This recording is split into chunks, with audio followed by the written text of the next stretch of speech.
When Bill asked me to do his TV show, Comedy Tonight, I was most pleased. I said, Bill, let's talk bucks. It's Comedy Tonight with our guests, George Burns, Yakov Smirnoff, David Naster, and 11-year-old comedian Jamie Myers. Some of America's brightest comics, and who knows what else. Now, here's your host,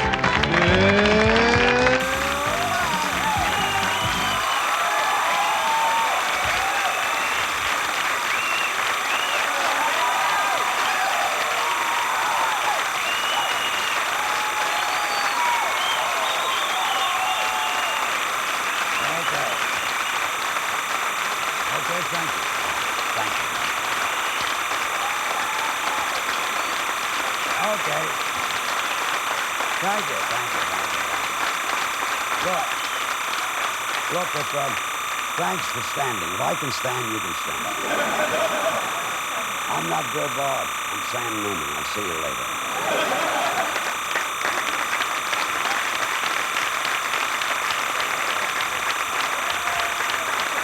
Nice job, that Mr. Newman, huh? All right.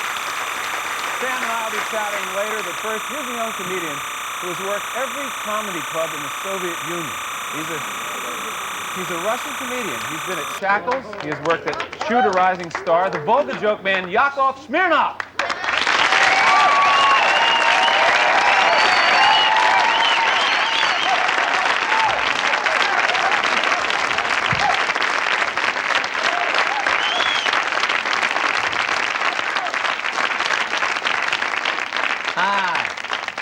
Hi, my name is Yakov Smirnoff. I am a comedian from Russia. Thank you very much. It's nice to be in America. What surprises me here, that American people don't know we have comedy in Russia. Russian comedian to American sounds like Mormon wino. We have comedians. It's hard to do comedy there because you have to write out your material and you send it to Department of Jokes. And I'm not making this up. Every state in Soviet Union has a Department of Jokes. They censor your material, they send it to Moscow, where there's a big Department of Jokes called Politburo. They censor it, send it back to you. You have to stay with the script. You cannot improvise. If someone heckles you from the audience, you can't say like, your mother wears army boots. Because she probably does. And she will hurt you. Yeah, I realize I want to get out of Russia, but it's not easy because you apply for a visa, but they give you MasterCard. And, well, there are no things like American Express, they give you Russian Express. Don't leave home. Finally, after about 2 years of waiting, I got an answer, get out. And my first stop in America was in Cleveland, Ohio. Anybody here from Cleveland by chance? Are you? They made me feel at home in Cleveland, so I had to escape again. I make fun of Cleveland because everybody makes fun of Cleveland. Every country has one city people make fun of. In Russia, we used to make fun of Cleveland. Yeah, it was interesting. A lot of things were very confusing. I didn't speak English, and I realized I have to learn your language to get a decent job, so I locked myself into a room, and I was watching television for 3 months. And then I realized it was a Spanish station. Certain words were confusing, like the word yep. Yep in English means yes, in Russian it means sex.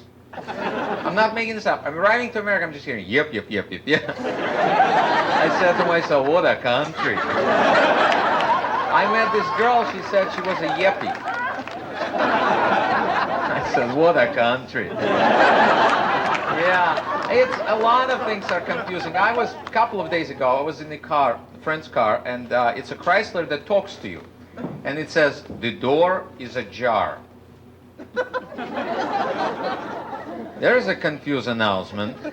I mean, what is it? A window is a spoon. Now, another ad I saw in the paper, it says, we guarantee our furniture and we stand behind it for 6 months. That's the reason I left Soviet Union. I don't want people behind my furniture. It's nice to be here. I met this girl, very nice girl, one of the Valley girls. You know, oh wow. And I said, I really like it. I'd like to show you my apartment. She said, hey man, I'm not buying it. I said, neither am I. I'm renting it. She said, oh, gag me. So I did. Yep. Thank you very much.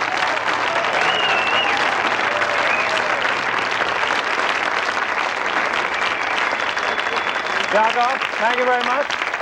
We're going to be back with the one and only Mr. George Burns. Right after this.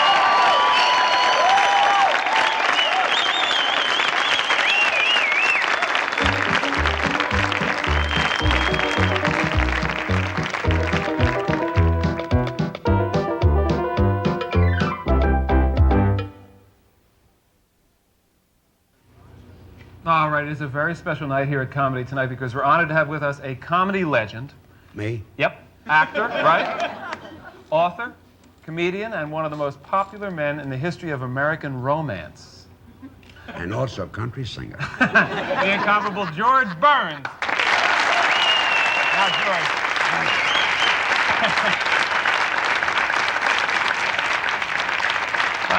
Let's talk about a few things about your life. You're 89 years old. How did you get started in show business? Well, I came from the east side. I was born on Pitt Street, on the Lower East Side. And I used to work at a candy store. And down in the basement, we used to make syrup, chocolate, and vanilla. There were 4 kids. And there was a letter carrier in the neighborhood. His name was Lou Farley. And he wanted the whole world to sing harmony. And he taught his kids how to sing harmony. Right. And one day, we were making syrup, chocolate, or something. I looked up down in the basement, I looked up, there were 5 or 6 people up there listening to us. And they threw us a few pennies. I says, kids, let's stop making syrup and go into show business. So we went into show business, we sang in saloons, we sang on streets, we passed around the hat. Sometimes they put a little penny in our hats, sometimes they took our hats. Oh, imagine, it's almost a century ago. Of course, So that's 7, I was 7. 7 years old. Now, you and Gracie Allen were such a great team. Are there any incidents after all these years that really stand out in your mind about working with Gracie?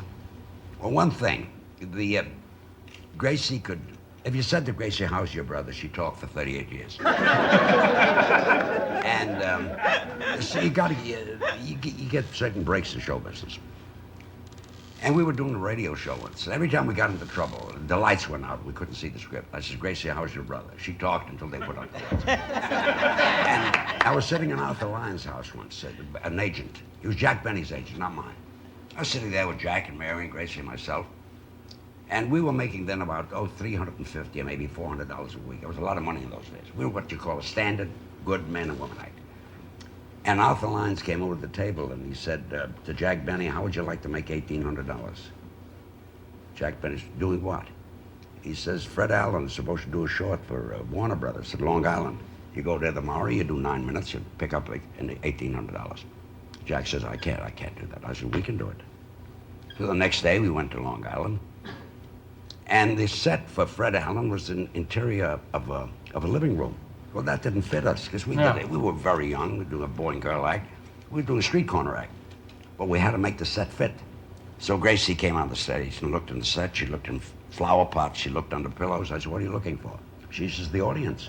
I says, Gracie, I says, you see that camera? You see the little lens sticking out? If you look in there, that's where the audience is. She said, oh. I said, Gracie, if we can talk for 9 minutes, we can make $1,800 tonight. Do you think you can talk for 9 minutes? She said, ask me how my brother is. I said, how's your brother? And she talked, and finally at the end of 9 minutes, I looked at my watch. I said, 9 minutes, you're in the middle of a joke, and I looked in the camera. I said, ladies and gentlemen, we just made $1,800, Gracie. Oh, that's wonderful. Now look, it absolutely is. But still, after all these years, you have a new television show, the George Burns Comedy Theater. You're 89 years old. Why are you doing a show at this age? I got to support my mother and father. All right. A couple people asked me to ask. No, I like what I'm doing. Most of all, I don't think anybody should retire.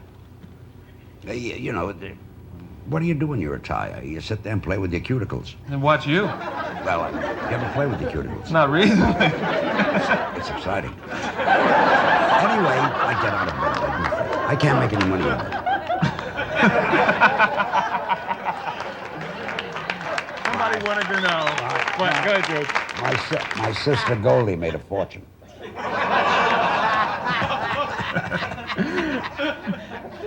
George, what is your favorite food? Ketchup. If the food, I don't believe that everything gives you cancer. It said spinach is good for you, salt is bad. If I like salt, I use salt, spinach. And if the food is bad, I use a little ketchup. All right. Everybody's informed when they use ketchup. Listen, you have written a new book. The book is called Dear George, Advice and Answers from America's Leading Expert on Everything from A to B. Why did you write a book exactly like this, giving advice? Because they paid me. They paid me, I do it. All right, well, it comes with a picture. Will you sign it later for me? Sure. All right, good. Cost you $2. All right, question. This is the kind of question you got. Right. My boyfriend and I have never made love with the light on. I'm dying to try it and see what it's like. Do you think this is an unreasonable desire? Your answer? There's nothing wrong with making love with the light on. Just make sure the car door is closed. All right? No comments, right? Oh, You did that. yeah. Okay. And I heard it before. And you still laugh. We're a young married couple considering starting a family. How far apart do you think children should be spaced? About 5 miles. I just read a survey that says 85% of American women have sex before they're married. Do you believe this? George says no, but I don't believe that 85% of them have it after they're married either. Let's see what else we have here for you, George. George, okay. You also have, here's a good one. My wife keeps nagging me that it's time for me to have a talk with my 12-year-old son and tell him about the birds and the bees. To me, he's such a little boy, I feel awkward discussing this subject with him. What do you advise? Now you talk about your father. Do what my father did when my mother nagged him to tell me about the birds and the bees. He took me to Coney Island, pointed to a couple making love under the bulwark and said, your mother wants you to know that the birds and the bees do the same thing. All right. George, I'll tell you, I don't write a book. I sit with writers and we talk and I talk and they laugh. If they stop laughing, I get new writers. new writer. George, who are some of your favorite young comedians today? Red Skelton, Milton Berle. Those kids will all make it. I think we have the idea. George, you know something? America loves you. Thank you. Thank you for being on Comedy Night. You're going to stay with us. We have a couple surprises. Okay, good. Okay, we'll be right back.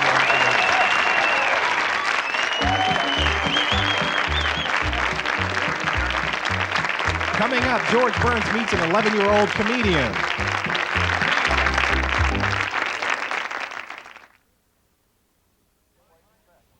Here's a high-energy performer who's actually quite depressed. He just has a funny way of showing it. This is David Naster. Thank you.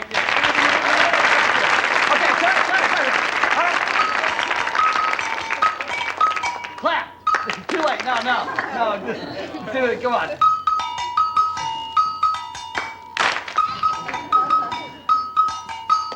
I got you. Okay. This is a lot easier. I used to work with SEALs. This is a lot easier. That's a nice rhythm there. People can keep a beat note to a rhythm. You know, rock and roll, rhythm and blues. A nice simple 4/4 beat. Go into a jazz club. Have you ever seen people into a jazz club? They hear the beat and they kind of go. You know what? It's easy. It's like counting money. It's like, 1, 2, 3, 4, 5, 6, 7, 8, 9, 10. Just next time you go into a jazz club, bring some Monopoly money with you. It's like, just count it. You didn't think that was funny, but we shared a moment. That was the important thing. I don't care. We can get naked and play Red Rover. I don't care. The simplest beat in the world is country and western. Now, does anybody go to country and western bars? Or I'm a Midwest boy. Nobody goes to country and western bars? So yeah, I like to go to them too because they make me feel smart. I like to go to them. They're in the rhythm, the dancing. All these people are lined up dancing like this, and I thought they were teaching motor development skills when I worked. And the guys are gems. Have you seen these guys in these places? They're walking around with the beer in one hand, reciting articles of linen. They walk around going, shit. Hot damn. And the best thing is when they leave the bar about 2 o'clock in the morning, they do this.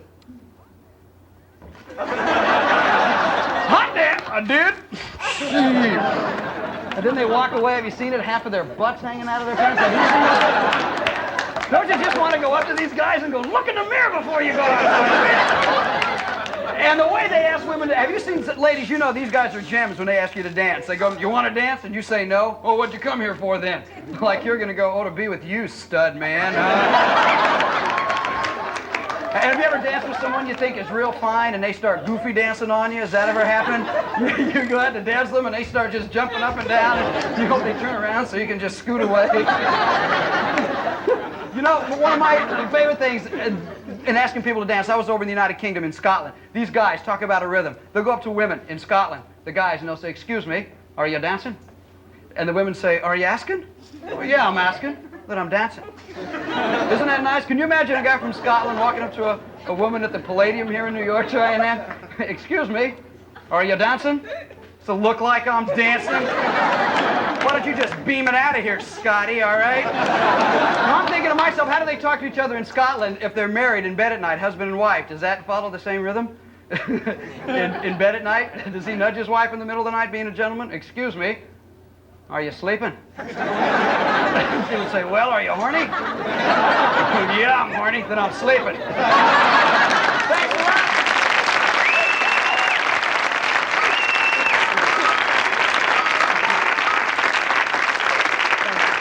David, thank you very much.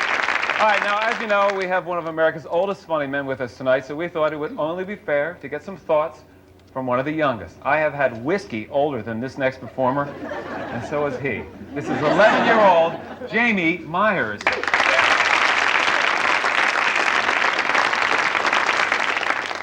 Hi. Hi. My name is Jamie Myers, and I'm 11 years old. I don't see any sense in denying it. I'm in the 5th grade. How many of you people can remember being in the 5th grade? How many of you guys can remember splitting your pants in school? Sure, you can laugh now. Grown-ups laugh about things like that. If you haven't noticed, I'm not smiling. I can also remember splitting my pants in school. It's easier for me to remember than it is for you. It'll be 2 weeks this Thursday. Hi. What's your name? Maggie. You're a very pretty girl. Didn't you once babysit for me? That's an 11-year-old's way of saying, haven't I seen you somewhere before? Maggie, I know it wouldn't work between us. I can just see us now, gazing into each other's eyes at a restaurant, and a waiter coming over to me to tell me to eat my veggies.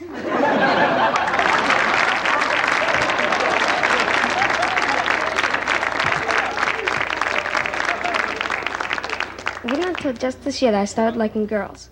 Every day at lunchtime, a girl named Kathy Parker would come over to my table and give me one of her cupcakes. I think we're talking relationship here. My sister Lisa has a moped. She won't let me ride it. It's not really my style to make predictions, but I think within the next 2 or 3 days, her brakes are going to fail. This might surprise a few of you, but I'm a single guy. Most guys are embarrassed to admit it, but I still live at home. My dad went outside the other day and found that the dogs had gotten into the garbage. He kicked the garbage cans all over the yard. Yeah, he's my role model.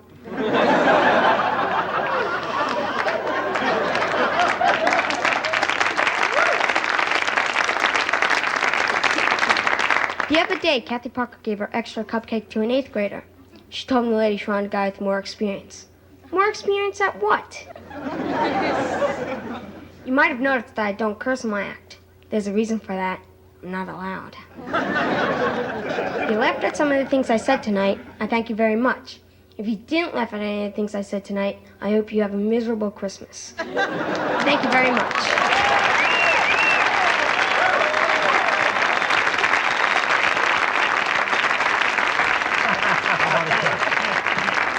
He'll be right back.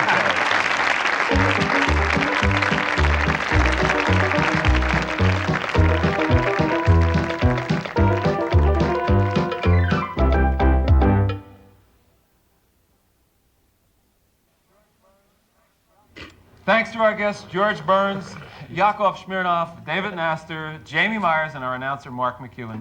Jamie, do you have any questions for George Burns? Yes. What year was it when you were 11 years old? And what were you doing then? I'm not a mathematician.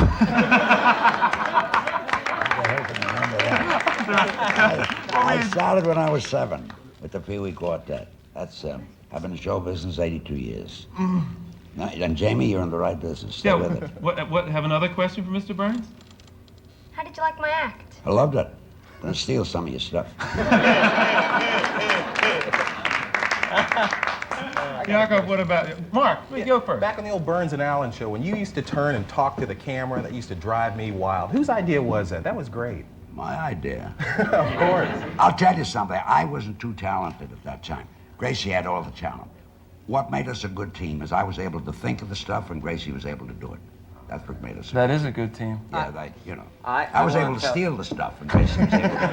I like the team, right? Go I ahead, want to tell you, when I came to America 8 years ago, I saw you on television, and I said right away, you're going to make it. And I tell you I'm something, so happy for I'm you. gonna- and I think I'll stick around until I do. I have a question. Yeah. Do you think we'll switch to the metric system? Isn't that too sexy? Can we say? What system is that? Does it work? No, but will you ring my bells? I just want to say you played my bells. If you were a girl, I'd ring your bell. Did you carry my stick then? Okay, I'll have something to play with. George, we're going off the air. Any final words? Yeah, one final word. Try and fall in love with your future. In other words, love what you're doing for a living.